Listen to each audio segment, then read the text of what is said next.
ಜಾತ್ರೆಯ ಪೂರ್ವದಲ್ಲಿ ಕಂಕಣ ಕಟ್ಟಿ ಅಂಕೆ ಹಾಕಿದ ನಂತರ ಮದುವೆಗೆ ಕರೆಯುವುದು ಸಂಪ್ರದಾಯ.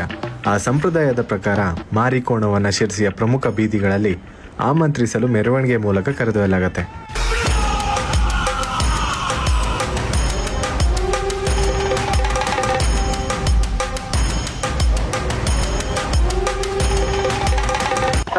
ಈಗ ಇದು ಮದುಮಗ ಅದನ್ನ ನಾವೇನ್ ಮಾಡ್ತೇವೆ, ಪೂಜೆ ಮಾಡೋ ಮುಖಾಂತರ ಅದನ್ನ ಮೆರವಣಿಗೆ ಮಾಡ್ತೇವೆ.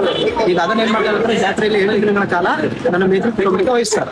ಅದ್ರ ಏನ್ ಮಾಡ್ತೇವೆ ಅಂತ ಹೇಳಿದ್ರೆ ಪ್ರತಿಯೊಂದು ಓಣಿಗೂ ನಾವು ಅದನ್ನ ಏನ್ ಮಾಡ್ತೇವೆ ಅಂತ ಹೇಳಿದ್ರೆ ಮೆರವಣಿಗೆ ತಗೊಂಡು ಹೋಗ್ತೇವೆ. ಲಾಸ್ಟ್ ಡೇ ಅಂತ ಹೇಳಿದ್ರೆ ಸೋಮವಾರ ದಿನ, ನಾಳೆ ದಿನ ಲಾಸ್ಟ್ ದಿನ ನಂತರ ಮಾರಿಕಾಂಬಾ ದೇವಸ್ಥಾನದ ಸುತ್ತಮುತ್ತ ಭಾಗ ಯಾರು ಇರ್ತಾರಲ್ಲ ಅವರಿಗೆಲ್ಲ ನಾವು ಈ ಕೋಣನವನ್ನ ಮೆರವಣಿಗೆ ಮುಖಾಂತರ ಮಾಡಿ ಅವತ್ತಿನ ಒಂದು ದಿವಸದ ಮಟ್ಟಿಗೆ ಅಂದ್ರೆ ಒಂದು ಅರ್ಧ ಒಪ್ಪತ್ತನ್ನು ಕೋಣ ಮೆರವಣಿಗೆ ಮಾಡಿ ನಂತರ ದೇವಸ್ಥಾನದ ನಾವು ಬರ್ತೇವೆ. ಮನೆ ಬಾಗಿಲಿಗೆ ಬಂದ ಕೋಣನಿಗೆ ನಗರದ ಸಾರ್ವಜನಿಕರು ನೀರನ್ನ ಹಾಕಿ ಎಣ್ಣೆಯನ್ನ ಹಚ್ಚಿ ತಿನ್ನಲು ದವಸ ಧಾನ್ಯಗಳನ್ನು ಕೊಟ್ಟು ಹಾರೈಸುತ್ತಾರೆ.